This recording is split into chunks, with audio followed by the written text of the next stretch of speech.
Viewers, গত দিনগুলোতে আমি আপনাদের ইনসার্টের ড্রপ ডাউন মেনুগুলো সবগুলা দেখার চেষ্টা করলাম। অবশ্য আপনারা সবগুলা মেনুবার আপনারা ড্রপ ডাউন মেনুগুলো অবশ্যই ট্রাই করছেন এবং শিখতে পারছেন। তো আশা করি আপনারা আমার ভিডিও দেখে আপনারা প্র্যাকটিস করে অনেক কিছু জানতে পারলেন। তো যদি আপনারা আমার ভিডিও দেখে একটুখানি শিখতে পারেন তাতে আমি উপকৃত হব এবং লাভবান হব। তো আজকের বন্ধুরা, আজকের ক্লাসে আপনাদের দেখাবো, আজকের বিষয় হচ্ছে ডিজাইন নিয়ে। তো ডিজাইন কিভাবে সেট করতে হয় আমি গত ক্লাসের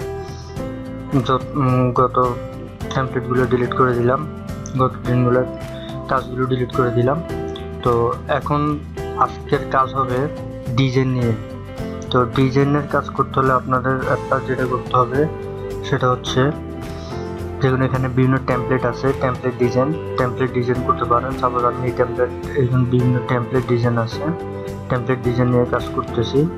তো টেমপ্লেট ডিজাইন নিয়ে কাজ করার পরে এখানে দেখুন অনেকগুলো টেমপ্লেট ডিজাইন আছে। সাপোজ আমার পেজ টেমপ্লেট ডিজাইনগুলা, টাইটেল, ডিসক্রিপশন কীভাবে সেট করতে হয়, কালারাইজ কীভাবে করতে হয়। সাপোজ আমি এখানে লেখা লিখলাম, লেখার পর এটাকে সিলেক্ট করলাম, সিলেক্ট করার পর এখানে একটা টেমপ্লেট করলাম। টেমপ্লেট করার পরে এখানে বিভিন্ন কালার সেট করতে পারবো আমি। দেখুন এখানে কালারাইজ করার পরে এখানে ফন্ট স্টাইল আছে, বিভিন্ন ফন্ট। সাপোজ আমি এটা সিলেক্ট করে এখানে ফন্ট স্টাইল চেঞ্জ করে দিতে পারবো। তারপরে ইফেক্ট, এখানে বিভিন্ন ধরনের ইফেক্ট আছে, আমি ইফেক্ট সেট করতে পারবো। মূলত হচ্ছে একটা পেজের টাইটেল, একটা পেজের লেখাগুলোর টাইটেল কেমন হবে। যেমন আমি থিম, এখান থেকে অনেক ধরনের থিম আমি আসলে আপনাদের পুরোপুরি দেখাচ্ছি। সাপোজ আমি যে কোনো একটা ডকুমেন্টস আমার পেজ আনতেছি, সাপোজ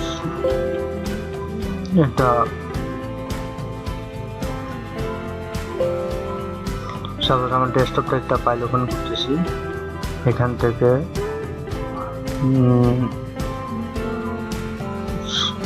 দেখুন এই যে এটা আমি এখান থেকে কপি করলাম। কপি করার পর আমার এই পেজে পেস্ট করলাম, কন্ট্রোল ভি। অবশ্য আপনারা কপি পেস্ট কীভাবে করে সেটা জানেন। তো এখন আমি এটাকে কন্ট্রোল এ দিয়ে টেমপ্লেট সেট করতে পারবো। ডিজাইনের টেমপ্লেট, আমি কোন টেমপ্লেটে রাখতে চাচ্ছি এটা বিভিন্ন রকম টেমপ্লেট। এই যে দেখুন অটোমেটিকলি ডকুমেন্ট টেমপ্লেটটা ক্রিয়েট হয়ে যাচ্ছে। তারপর এটাকে কালারাইজ করব। কালারাইজ করতে হলে এটা কি করতে হবে, এটাকে এখানে ক্লিক করলাম। ক্লিক করার পর এখানে দেখুন ইফেক্ট, এটা কি ধরনের ইফেক্ট এটা সেট হবে, আমি ইফেক্ট সেট করে দিতে পারবো। তারপর এটা ডিফল্ট ভাবে সেট করতে হলে এখানে সেট ডিফল্টে ক্লিক করব আমরা।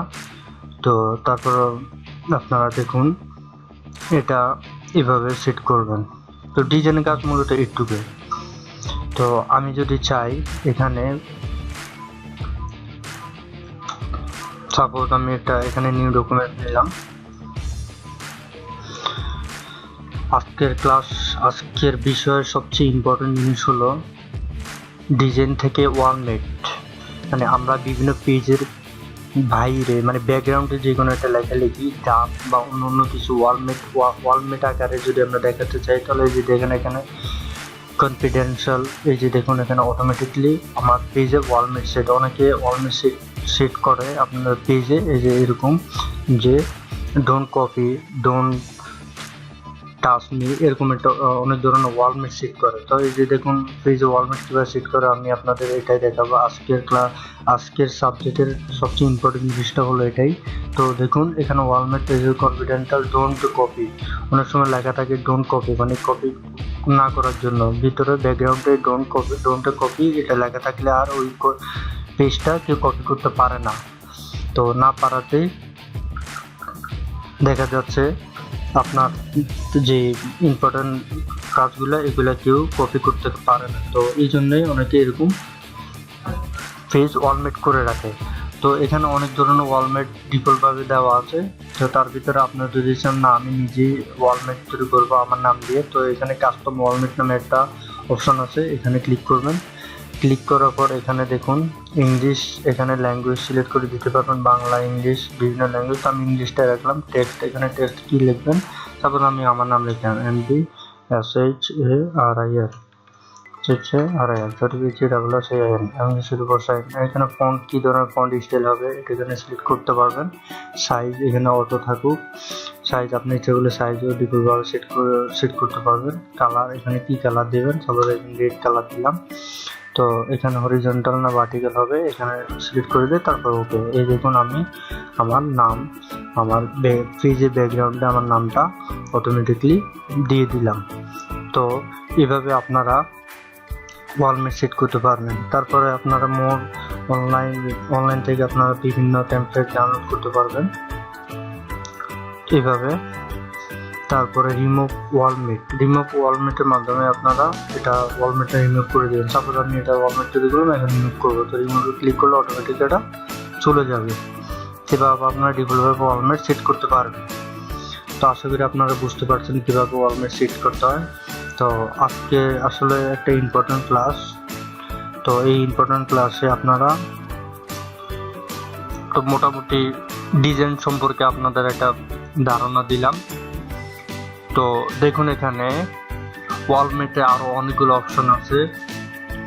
দেখুন মোর ওয়ালমেট ফর্ম offline.com, এখান থেকে আপনারা ইন্টারনেট থেকে অনেক ধরনের টেমপ্লেট ডাউনলোড করে আপনারা কাজ করতে পারবেন। তো আজকে এই পর্যন্ত ওয়ালমেট সম্পর্কে পরবর্তী ভিডিও দেখার জন্য আমন্ত্রণ রইল। ধন্যবাদ সবাইকে। আল্লাহ হাফেজ।